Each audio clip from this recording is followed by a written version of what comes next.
everyone, welcome back to my channel. In this video we are going to discuss about TIFR 2021. पहले हम paper एनालिस करेंगे, उसके बाद जो भी मुझे क्वेश्चन याद थे मेमोरी बेस्ड क्वेश्चन जो है वो हम डिस्कस करेंगे। अगर पेपर की बात करूं तो पेपर ज्यादा टफ नहीं था, मॉडरेट काइंड ऑफ था कि कुछ डायरेक्ट क्वेश्चंस भी पूछे गए थे। अगर हम बात करें 10 क्वेश्चन तक तो बहुत सिंपल जो है वो डायरेक्ट क्वेश्चंस भी थे। ठीक है, सो अब हम डिस्कस करते हैं मेमोरी बेस्ड क्वेश्चन जो कि मुझे कुछ याद है। पहला क्वेश्चन जो था वो क्वांटम केमिस्ट्री से था, केमिस्ट्री से डिस्कस करेंगे। इसमें क्या आपको वेव फंक्शन दिया हुआ था 1D बॉक्स का, जो कि ये था a sin n pi x और a की वैल्यू पूछी हुई थी, मतलब एक नॉर्मलाइजेशन कांस्टेंट जो है वो पूछा गया था। अगर नॉर्मलाइजेशन कांस्टेंट की बात करें, आपको 1D बॉक्स में हम यूजली नोटबुक पे सॉल्व करते हैं, उसमें जो नॉर्मलाइजेशन कांस्टेंट होता है वो होता है √1/2l। तो इसमें ये कंफ्यूज नहीं हो जाना था, लेकिन उन्होंने एक कंडीशन दी हुई थी, जो लेंथ है वो 2l है।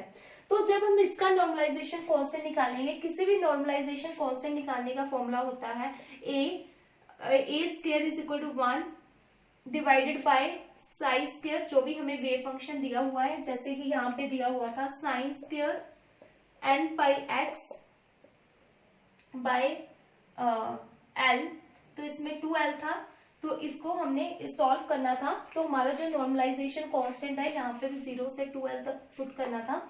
हमारा जो नॉर्मलाइजेशन कांस्टेंट है वो उसकी वैल्यू आ जानी थी √1/l। ठीक है, तो इसका जो आंसर हो जाना था वो आ जाना था 1/l। नेक्स्ट जो क्वेश्चन था वो था केमिकल काइनेटिक्स से। केमिकल काइनेटिक्स से स्टेडी स्टेट अप्रोक्सीमेशन पे क्वेश्चन पूछा गया था। इस पे मैंने ऑलरेडी वीडियो बनाई हुई है, आपको उस वीडियो का लिंक डिस्क्रिप्शन में मिल जाएगा अगर आप देखना चाहते हो। स्टेडी स्टेट अप्रोक्सीमेशन में जो क्वेश्चन था वो था कि आपको एक कंसेक्यूटिव रिएक्शन दी हुई है, ए से बी जा रहा है, बी से सी जा रहा है। तो वो पूछा जानते थे कि अगर हम कैसे करें कि जो रेट है वो सिर्फ ए और सी पे ही डिपेंड करे, मतलब ऐसा कौन सी कंडीशन पॉसिबल है क्या जो हमारा रेट है रिएक्शन का वो ए और सी पे ही डिपेंड करे। तो इस केस में क्या हो जाना था कि कौन सी कंडीशन पे ऐसा पॉसिबल है, वो है स्टेडी स्टेट अप्रोक्सीमेशन। तो बी पे अगर हम स्टेडी स्टेट अप्रोक्सीमेशन लें तो ऐसा पॉसिबल है। ठीक है, नेक्स्ट जो क्वेश्चन था वो जनरल ऑर्गेनिक केमिस्ट्री से पूछा गया था। तो जनरल ऑर्गेनिक केमिस्ट्री से 1-2 क्वेश्चंस पूछे गए थे, तो बड़े सिंपल क्वेश्चन थे। इसमें आपको सिर्फ हाइब्रिडाइजेशन का कंसेप्ट लगाना था। हमें एक चीज पता है, तो ये क्वेश्चन जो था, ये वाला क्वेश्चन, इसमें हमें तीन कंपाउंड दिए हुए थे, जिसमें हमने बताना था कि किस पे जो बॉन्ड एसोसिएशन एनर्जी है वो ज्यादा होगी। तो अगर बात करें, ये वाला जो कार्बन है वो क्या है, sp, और ये वाला sp3 और ये वाला sp2। ठीक है, तो ये कार्बन sp होने की वजह से इसमें 50% क्या है, s करेक्टर है। और अगर इसकी बात करें sp3, इसमें कितना है, 25% s करेक्टर है।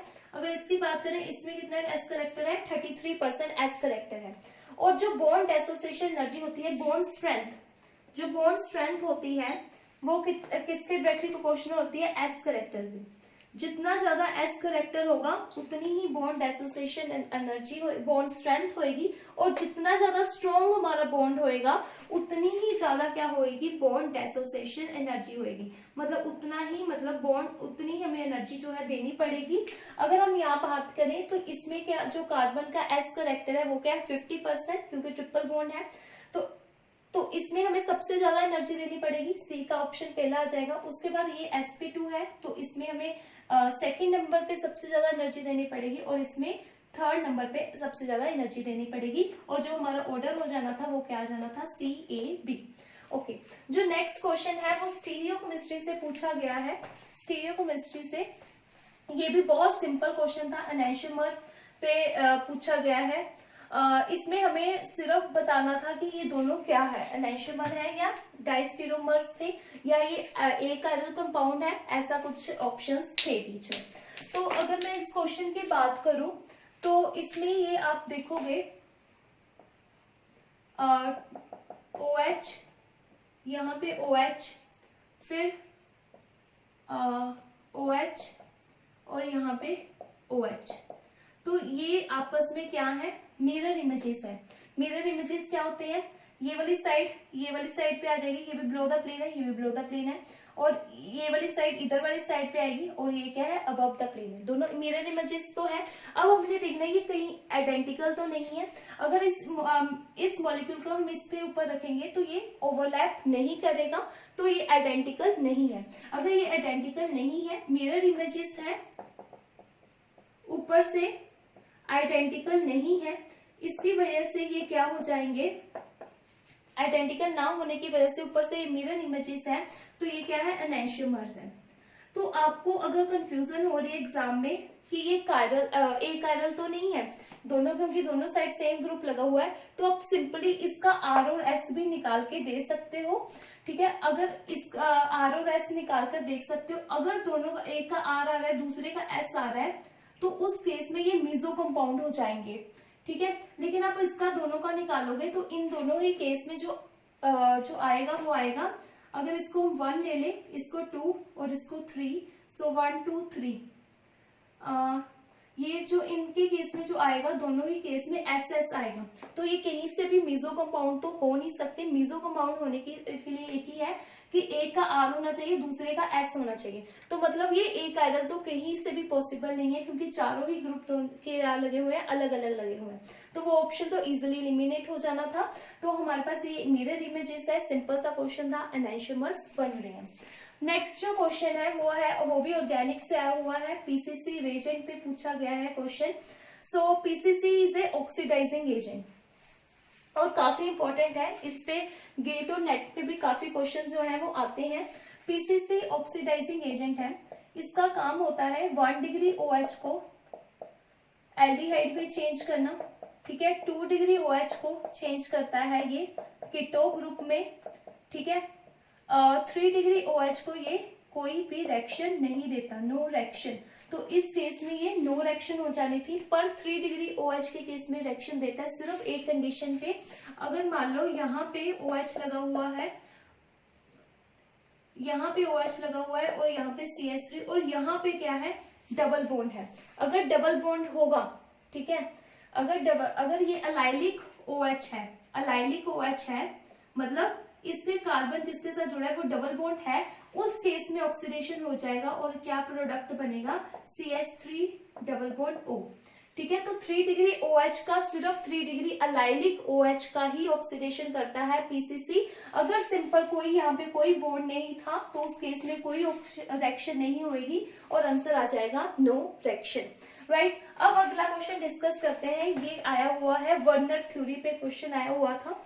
इसको हम वर्नर थ्योरी को ऐसे ही इग्नोर कर देते हैं कि इस पे क्वेश्चंस नहीं आते, बट एक्चुअली में क्वेश्चन आ गया था, मैंने इस पे भी वीडियो बनाई हुई है वर्नर्स थ्योरी पे, और गेट का भी क्वेश्चन आया था वर्नर्स थ्योरी पे, आप वो वीडियो का लिंक भी आपको डिस्क्रिप्शन में मिल जाएगा। तो इसमें एक कॉम्प्लेक्स दिया था, मुझे अच्छे से याद नहीं है कॉम्प्लेक्स प्रॉपरली, उन्होंने 2 कंडीशन दी हुई थी कि जो कॉम्प्लेक्स है वो व्हाइट पीपीटी देता है और ये रिएक्ट करता है H2SO4 के साथ। तो अगर ये H2SO4 और डिहाइड्रेटिंग एजेंट लिखा हुआ था ऐसे कुछ, अगर ये H2SO4 के साथ रिएक्ट करता है मतलब इसमें पक्का वाटर है, H2 है, H2O है, और उन्होंने दिया हुआ था it give white PPT with AgNO3, और हमें पता है व्हाइट पीपीटी देता है तो मतलब AgCl ही जो है वो क्या देता है, व्हाइट पीपीटी देता है। तो मतलब ये जो है वो कॉम्प्लेक्स में ना होकर ये क्या है, बाहर है, मतलब इसको हम बोलते हैं ये कौन सी वैलेंसी है, प्राइमरी वैलेंसी को सेटिस्फाई कर रहा है। तो क्लोरीन और H2 दोनों की क्या आने थे, कॉम्प्लेक्स से बाहर आने थे, और इसका ये ऑप्शन आ जाना था। मुझे प्रॉपरली याद नहीं है कॉम्प्लेक्स अंदर का, मतलब उन्होंने पर ये 2 कंडीशन दी हुई थी, उसके बेस पे हम कंक्लूड कर सकते थे। नाउ नेक्स्ट क्वेश्चन ये ऑर्गेनिक से है, ये भी हम कह सकते हैं kind of general organic chemistry से ही क्वेश्चन है। इसमें हमें बस एक कंसेप्ट पता होना चाहिए था, MEOHCl, राइट। सो इसमें क्या था, इसमें मिथेनॉल डाला हुआ था, अब HCl था, अब यहाँ पे पॉजिटिव चार्ज बनने की पॉसिबिलिटी थी। अब 2 कंडीशन थे, OMe ने अटैक करना था, ऑप्शन ही आपको ऐसे दिए हुए थे, वहां पे आपको पता ही लग जाना था कि OMe ने अटैक करना है। अब पॉजिटिव चार्ज यहाँ भी बन सकता है और यहाँ भी बन सकता था, इसमें यही हमने डिसाइड करना था कि OMe कहाँ पे अटैक करेगा, इस साइड अटैक करेगा या यहाँ पे अटैक करेगा। अगर हमें पता है पॉजिटिव चार्ज कहाँ पे ज्यादा स्टेबल होगा, वहां पे ही ओएमई ने अटैक करना था। ओएमई मतलब नेगेटिव चार्ज ने अटैक करना था, मतलब कहाँ पे पॉजिटिव चार्ज बनने की पॉसिबिलिटी है, तो पॉजिटिव चार्ज यहाँ पे जो है वो ज्यादा स्टेबल होना था। रीजन इज ऑक्सीजन इसको अपने लोन पेयर दे देने थे। अब आप क्वेश्चन आएगा कि सल्फर भी तो दे सकता है, मोर ओवर सल्फर जो है वो लेस इलेक्ट्रोनेगेटिव है, तो ये अपने ज्यादा इजिली इलेक्ट्रॉन जो है वो डोनेट कर सकता है, पर स्टिल ऑक्सीजन करेगा। इस पे फैक्टर आएगा कि 2p और ये 2p, तो 2p ओवरलैपिंग जो है वो अच्छे से होएगी as compare to 3p and 2p। ये ओवरलैपिंग जो है वो नहीं होएगी, पर 2p और 2p ओवरलैपिंग अच्छे से होएगी। इस वजह से यहाँ पे पॉजिटिव चार्ज आएगा, और जो ऑक्सीजन है यहाँ पे बॉन्ड OMe यहाँ पे आके लगेगा और यहाँ पे H लगेगा, तो इसका ये वाला ऑप्शन जो है वो करेक्ट होना था, ऑक्सीजन की साइड पे OMe लगना था। नेक्स्ट जो क्वेश्चन था वो ऑर्गेनोमेटेलिक से आया हुआ था। ये बहुत ही सिंपल क्वेश्चन था। इसमें आपको जैसे 3-4 कॉम्प्लेक्स दिए हुए थे, जैसे FeCO4 था, VOCO6 था, मैंने यहाँ पे पूरे नहीं लिखे, FeCO4 था, VOCO6 था, निकल CO4 था, एक मिनट, आयरन इज 6 एंड यहाँ पे 6 था, सॉरी,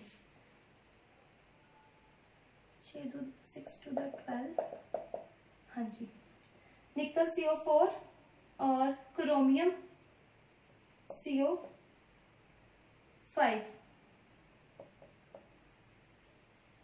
क्रोमियम CO6,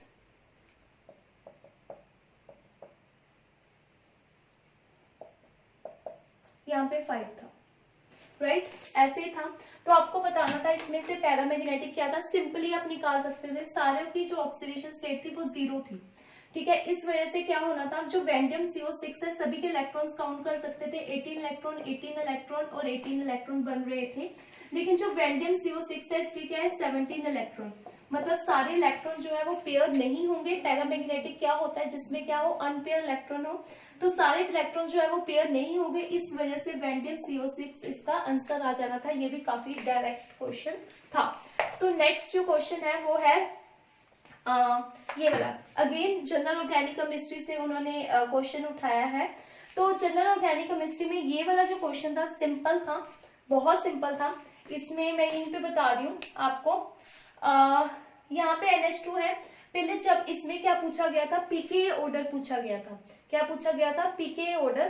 तो जो पीके ऑर्डर होता है, जो पीके ऑर्डर होता है वो होता है इनवर्सली डायरेक्टली प्रोपोर्शनल होता है एसिडिटी के, इनवर्सली प्रोपोर्शनल होता है एसिडिटी के, और डायरेक्टली प्रोपोर्शनल होता है बेसिसिटी के, ठीक है। ये चीज होती है कि वो डायरेक्टली इनवर्सली प्रोपोर्शनल होता है एसिडिटी के और डायरेक्टली प्रोपोर्शनल होता है बेसिसिटी के।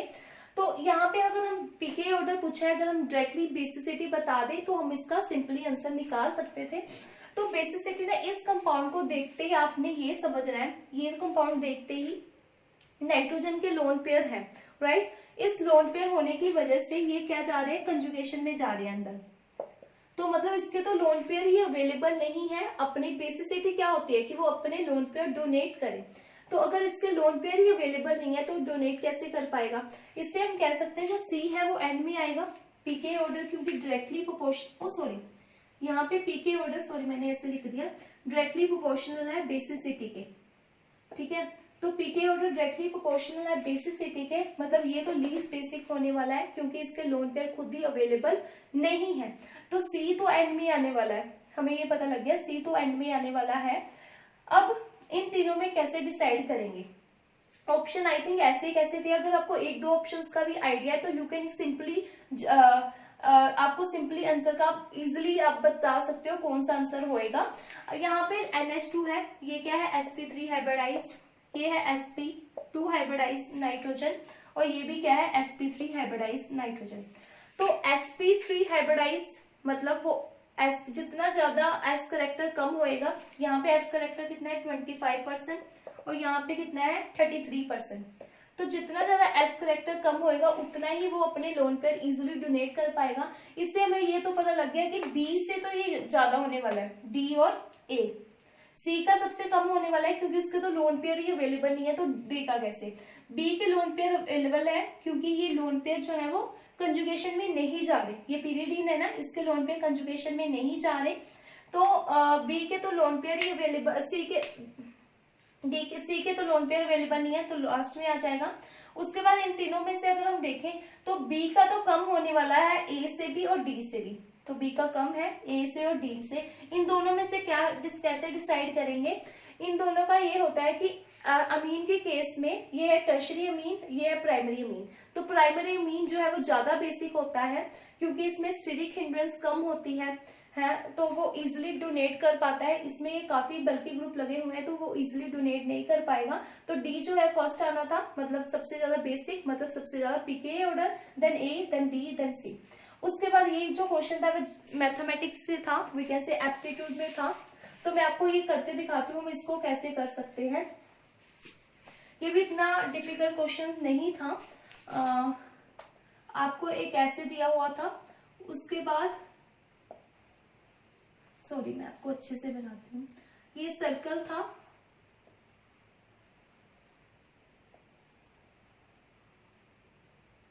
ये अटैच हो रहा था इसके साथ कुछ। उसके बाद एक आउटर सर्कल था, ऐसे था, ऐसे करके कुछ था, और रेशियो पूछी गई थी ये इनर सर्कल की और आउटर सर्कल की क्या रेशियो होनी थी।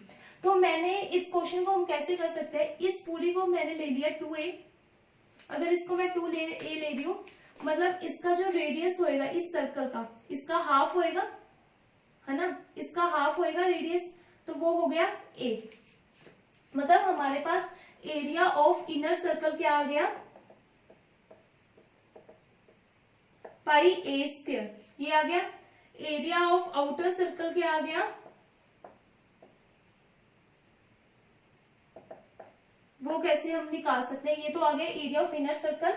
अब एरिया ऑफ आउटर सर्कल वो कैसे आ गया, इसको हम निकालेंगे बाय यूजिंग पाइथागोरस थ्योरम। तो एरिया ऑफ आउटर सर्कल, अगर रेडियस बात करें, ये होगा रेडियस आउटर सर्कल का, है ना। तो इसको हम कैसे निकाल सकते हैं इस चीज को, बाय यूजिंग पाइथागोरस थ्योरम। तो ये जो हो जाएगा वो a हो जाएगा, ये a हो जाएगा। तो हम इस पे पाइथागोरस, इसको हम x ले लें, तो x square is equal to a square plus a square, तो ये टोटल हो गए 2a स्क्वायर। यहाँ से हम x निकाल सकते हैं, वो आ जाएगा √2a।